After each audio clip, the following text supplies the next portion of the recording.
အားလုံးပဲမင်္ဂလာပါရှင်ဒီကနေ့ဗီဒီယိုဖိုင်လေးမှာတော့ဂျပန်နိုင်ငံမှာအချိန်မှအလုပ်လုပ်ရင်သတိထားရမယ့်အချက်10ချက်ကိုပြပြပေးသွားမှာဖြစ်ပါတယ်နံပါတ်1ချက်28နာရီအလုပ်လုပ်ခွင့်ဟုတ်ကဲ့ပါဒါကတော့ကျမတို့ဂျပန်နိုင်ငံကိုရောက်ပြီဆိုတာနေပေါ့နော်လေးစိတ်မှာနိုင်ငံခြားသားကတ်ဇိုင်းလူကတ်ကိုတခါလေးလုပ်ရတယ်ပေါ့နော်အဲ့လိုတခါလေးလုပ်တဲ့အခါမှာကျမတို့ကမမေ့မလျော့နေပေါ့နော်ဒီ28နာရီအချိန်ပိုင်းအလုပ်လုပ်ခွင့်လျှောက်လွှာစာရွက်ကိုလေးစိတ်မှာတခါလေးတင်ဖို့လိုအပ်ပါတယ်အဲ့လိုတင်လိုက်မှဒါကျမတို့ကနိုင်ငံခြားသားကတ်ရလာပြီဆိုလို့ရှိရင်အဲ့ဒီကတ်ရဲ့နောက်ကျောမှာပေါ့နော်28နာရီအလုပ်လုပ်ခွင့်ဆိုတဲ့စာသားကပါလာမှာဖြစ်တယ်ပေါ့နော်အဲ့ဒီလိုပါလာမှသာလျှင်ကျမတို့ကဂျပန်ပြည်ကိုရောက်ပြီဆိုတာနဲ့ဒီ28နာရီအလုပ်လုပ်ခွင့်ကတရားဝင်ရရှိမှာဖြစ်ပါတယ်။ဒါကြောင့်လေးစိတ်မှာပဲတခါတည်းမမေ့မလျော့နေပေါ့နော်။ရှောက်လာစာရွက်ကိုတင်ဖို့အတွက်ကိုလိုအပ်ပါတယ်ရှင်။နံပါတ်1အချက်ကတော့ဘဏ်အကောင့်ပါ။ဒါကတော့ကျွန်မအရှိကဗီဒီယိုတွေမှာလည်းတည်တည်ချာချာရှင်းပြခဲ့တယ်ပေါ့နော်။ကျမတို့ဂျပန်နိုင်ငံမှာအချိန်ပိုင်းအလုပ်လုပ်တော့မယ်ဆိုရင်အလုပ်မရှာခင်မှာပဲပေါ့နော်။ဘဏ်အကောင့်ကိုကြိုတင်ပြီးတော့ဖွင့်ထားဖို့အတွက်လိုအပ်ပါတယ်။အဲ့ဒီလိုဘဏ်အကောင့်ရှိမှသာဒီကိုယ့်ကိုအလုပ်ခံမိတန်းချော်ပါပေါ့နော်။ဘဏ်အကောင့်ရှိလာလို့မေးပြီဆိုရင်အစင်းသိရှိပြီဆိုတော့မှသူတို့ကခံမှာဖြစ်တယ်ပေါ့နော်။ဘာကြောင့်လဲဆိုတော့ဒီဘဏ်အကောင့်မရှိဘဲနဲ့ပတ်စံချေဖို့ဆိုတာကမဖြစ်နိုင်ဘူးတရားဝင်မဝင်ဖြစ်တဲ့အတွက်ကြောင့်သူတို့ကဘဏ်အကောင့်ရှိလာလို့အရင်မေးပြီးတော့မှကိုအလုပ်ခံတာဖြစ်ပါတယ်ဒါကြောင့်ဘဏ်အကောင့်ကိုလည်းစောစောစီစီဖွင့်ထားဖို့အတွက်လိုအပ်ပါတယ်နော်နံပါတ်3ချက်ကတော့ဖုန်းနံပါတ်ပါဒါကတော့ဂျပန်နိုင်ငံမှာပေါ့နော်ကိုကအလုပ်ရှာတော့မယ်ဆိုလို့ရှိရင် application တွေကနေရှာရဲပေါ့အဲ့လိုရှာတဲ့အခါမှာဒီ application တွေမှာပေါ့နော်ကိုယ့်ရဲ့ဖုန်းနံပါတ်ကို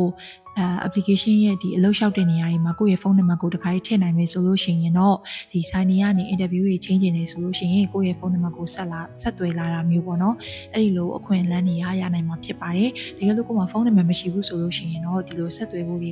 ကကြံ့ကြာတာမျိုးအလုပ်ရှာတာမှာနှောင့်နှေးရမျိုးအခက်အခဲဖြစ်တာမျိုးတွေဖြစ်နိုင်နေပေါ့နော်ဒါကြောင့်ဖုန်းနံပါတ်ဖုန်း SIM ကတ်ပေါ့နော်ဂျပန်ဖုန်း SIM ကတ်ကိုလည်းစောစောစီစီလုပ်ထားဖို့အတွက်လိုအပ်ပါတယ်နံပါတ်4ချက်ကတော့ရောက်တာနဲ့အပတ်တကူရှာဖို့ပါကျမတို့ကဒီအချိန်ပိုင်းအလုပ်လုပ်ပြီဆိုလို့ရှိရင်တလနေမှာပေါ့နော်ပတ်စံကရတာဖြစ်တဲ့အတွက်ကြောင့်မလို့ကိုယ့်ရဲ့နောက်လာအသုံးစရိတ်တွေကိုကာမိခြင်းနေဆိုလို့ရှိရင်ကိုကစောစောစီစီအလုပ်ရှာမယ်စောစောစီစီအလုပ်ရကမှနောက်လာအတွက်ဒီအသုံးစရိတ်ကလည်းမြင်မြင်ဆန်ဆန်ရမှာဖြစ်တယ်ပေါ့နော်အဲကြောင့်ကိုကအေးအေးဆေးဆေးလုပ်မနေဘဲနဲ့ရောက်တာနဲ့အလုပ်ကိုပေါ့နော်တတိချာချာလေးရှာထားမယ်မြင်မြင်ဆန်ဆန်ရလေကိုအတွက်နောက်လာအသုံးစရိတ်ကိုမြင်မြင်ကာမိလေးဖြစ်မှာဖြစ်ပါတယ်ဒါကြောင့်ရောက်တာနဲ့မြင်မြင်ဆန်ဆန်ရှာဖို့အတွက်လည်းလိုအပ်ပါတယ်ဟုတ်ကဲ့ပါနံပါတ်5ချက်ကတော့ဒီ interview စကားပြောလေ့ကျင့်မှုပေါ့နော်ကျမတို့ကဒီဂျပန်နိုင်ငံရောက်လာပြီဆိုတာနဲ့level တွေဂျပန်စာ level တွေကအမျိုးမျိုးရှိတယ်ပေါ့နော်တချို့ကတော့ N5 N4 လေးပဲအောင်လာပြီးတော့ရောက်လာလည်းရှိရဲကျမဆိုလို့ရှိရင်လေ N4 အောင်နေပဲရောက်လာတာပေါ့နော်ဆိုတော့စကားပြောကျွမ်းကျင်လာဆိုတော့စကားပြောကကျွမ်းကျင်တဲ့ထဲတော့မပါပါဘူးဒါပေမဲ့ကျမတို့ interview ဝင်တဲ့အခါမှာတော့ပေါ့နော် interview ဝင်တဲ့အခါမှာတော့ပြောရတဲ့စကားတွေအများကြီးမရှိဘူးပေါ့ဆိုတော့အဲ့ဒီ interview ဝင်တဲ့အခါမှာပြောတဲ့စကားလေးတွေကိုတော့ကိုကနှံ့နှံ့ချွချွပေါ့နော်နှံ့နှံ့ချွချွနဲ့တည်တည်ချာချာလေးအရန်ကြီးမထစ်မငော့ပဲနေပေါ့နော်ယုံကြည်ချက်ရှိရှိနဲ့ပြောနိုင်အောင်လို့လေ့ကျင့်သွားတင်ပါတယ်အဲ့ဒီခါမှသာကိုကရောက်လာတာမကြသေးဘူးဆိုရင်တော့မှဒီအလုပ်ရှင်အနေနဲ့အလုပ်ခံဖို့ကပို့ပြီးတော့ chance များမယ်ပေါ့နော်ဆိုတော့ interview စကားပြောကိုလည်းလေ့ကျင့်သွားဖို့လိုအပ်ပါတယ်နံပါတ်6ချက်ကတော့ interview နေရာကိုကြိုပြီးတော့ကြည့်ဖို့ပါဒီချက်ကလည်းအရန်ကိုအရေးကြီးပါတယ်ကျမတို့ကဂျပန်နိုင်ငံကိုရောက်ပြီဆိုရင်အချိန်ပိုင်းလှုပ်ရှားတော့မယ်ဆိုတော့ကိုကဒါကိုရောက်ကိုတဲ့နိုင်ငံလည်းမဟုတ်တဲ့အတွက်ကြောင့်မလို့သွားရေးလာရေးအခက်အခဲရှိပေါ့နော်ဆိုတော့ကိုကinterview တော့လက်ခံရရှိလိုက်ပြီး interview ရဲ့ဆိုင်ကနေချိန်လာပြီးဆိုလို့ရှိရင်interview နေရာကိုတွားရမယ်ဆိုလို့ရှိရင်ကိုကြိုတင်ပြီးတော့မှမနေ့ပြန်လို့တွားရမယ်ဆိုဒီနေ့လိုနေတဲ့ကပေါ့နော်ဆိုင်ကဘယ်နေရာမှာရှိရလဲကိုချိန်တဲ့ဆိုင်ကဘယ်ဆိုင်လဲပေါ့နော်ပြီးလို့ရှိရင်ဘယ်အချိန်မှာတွားရမှာလဲဘယ်ရထားစီးရင်တွားလို့ရလဲဘယ်နှစ်နာရီလောက်ကြိုထွက်ရင်ရမလဲဆိုတော့စတဲ့အချက်တွေအကုန်လုံးကိုမတွားခင်ရက်တည်းကကြိုပြီးတော့မှကြိုတင်ပြီးပြင်ဆင်သွားဖို့လိုရင်ပေါ့နော်မဟုတ်ဘဲနဲ့ကိုကမနေ့ပြန်လို့တွားမယ်ဆိုရင်မနေ့ပြန်မနေ့လောက်လိုမျိုးမှစပြီးပြင်ဆင်နေဆိုလို့ရှိရင်တွားတဲ့အချိန်နောက်ကျတွားတာမျိုးအမျိုးမျိုးပေါ့နော်အနောက်ရှက်အခက်အခဲဖြစ်သွားနိုင်တယ်အဲ့ဒီကအချိန်မီမရောက်နိုင်တော့တာမျိုးဖြစ်တဲ့အခါမှာကိုအတွက်နှစ်နာရီပေါ့နော်ဆိုတော့ကို interview ဆိုင်တစ်ခုကနေချိန်လာပြီဆိုတာနဲ့တည်တည်ချာချာလေးကြိုတင်ပြီးတော့ပြင်ဆင်ဖို့လိုအပ်ပါတယ်ဟုတ်ကဲ့ပါဒါဆိုရင်နံပါတ်9အချက်ပါနံပါတ်9အချက်ကတော့ဒီသွားမယ့်နေရာကိုပေါ့နော်10မိနစ်15မိနစ်ကြိုတင်ပြီးတော့သွားပါကိုဆိုင်က message ဆိုချိန်လာပြီဆိုလို့ရှိရင်ကိုကတိတိကျကျကြီးပေါ့နော်မြန်မာနိုင်ငံမှာဆိုလို့ရှိရင်တော့ကျမတို့အချိန်အတိအကျရောက်တာလေကောင်းနေတဲ့ပါမယ်ပေါ့နော်ဒါပေမဲ့လေဂျပန်မှာကတော့သူတို့က10မိနစ်15မိနစ်လောက်ကြိုပြီးတော့ ရောက်နေရဆိုလို့ရှိရင်တော့ပို့ပြီးတော့ impression မြင့်တယ်လို့ကျမလေးကြားဖို့ရပေါ့နော်ဆိုတော့ဒီချက်လေးကတော့ပို့လူထည့်ပေးထားတာပါဆိုတော့10မိနစ်15မိနစ်ကိုအင်တာဗျူးချိန်ထားတဲ့အချိန်မတိုင်ခင်ပေါ့နော်10မိနစ်15မိနစ်ကြိုသွားပြီးတော့ဆိုင်ရှိမှာစောင့်နေတာမျိုးလုပ်တင်နေပေါ့နော်ဒါလေးကလည်းကောင်းတဲ့အချက်တစ်ချက်ပြလို့ထည့်ပေးထားဖြစ်ပါတယ်နံပါတ်8ချက်ကတော့တက်ကြွမှုရှိပါပေါ့နော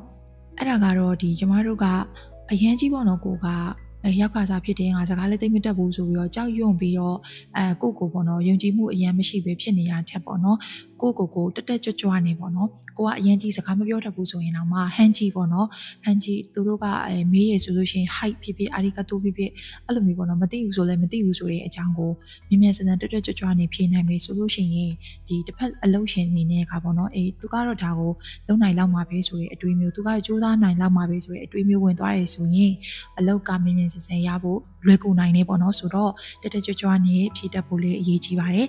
်နောက်အဲ့ဒါနဲ့တစ်ဆက်တည်းပြောချင်တာကတော့အဝတ်စားပိုင်းပေါ့နော်မန်ဆိုအင်တာဗျူးတွေသွားပြင်မယ်ဆိုရင်ဒီဖြစ်တယ်လို့မဝတ်သွားဘဲနေပေါ့နော်နည်းနည်းပို့ပြီးတော့တက်ခါရှိတဲ့အဝတ်စားမျိုးလေးတွေပေါ့နော်ဖြစ်နိုင်စုပုံစံမျိုးရှိရဲဆိုလည်းဝတ်သွားပေါ့နော်အဲ့ဒါလေးကတော့ပို့ပြီးတော့သူနိုင်ငံရေးယဉ်ကျေးမှုနဲ့လည်းကိုင်ညီမယ်လို့ထင်နေပေါ့နော်ဒါလေးကလည်းကောင်းတဲ့အချက်တစ်ချက်ဖြစ်တဲ့အတွက်ပြင်ဆင်တဲ့အချက်တွေမှာထည့်ပေးထားပါတယ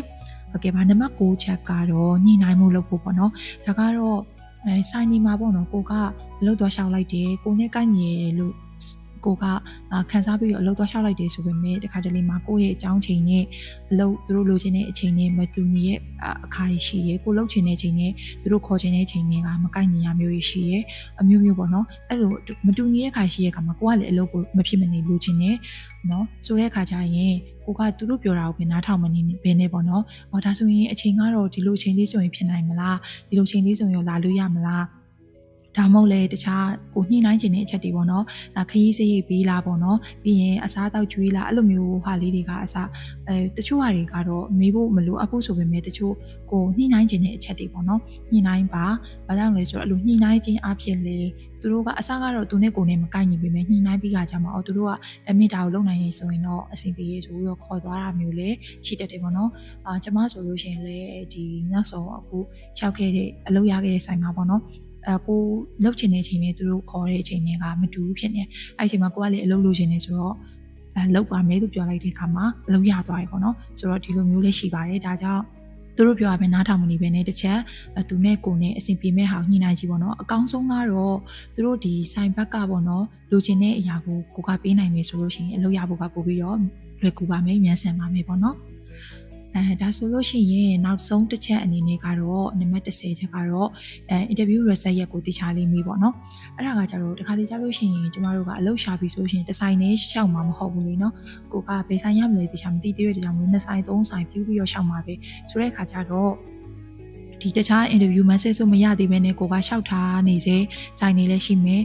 message ဆိုချိန်မိသားဆိုင်နေလည်းရှိမယ်အဲ့လိုမျိုးအမျိုးမျိုးရှိရဲ့အခါမှာကိုက interview တစ်ခုသွားဖြည့်ပြီးသွားပြီဆိုတာနဲ့သူတို့ကိုဒီ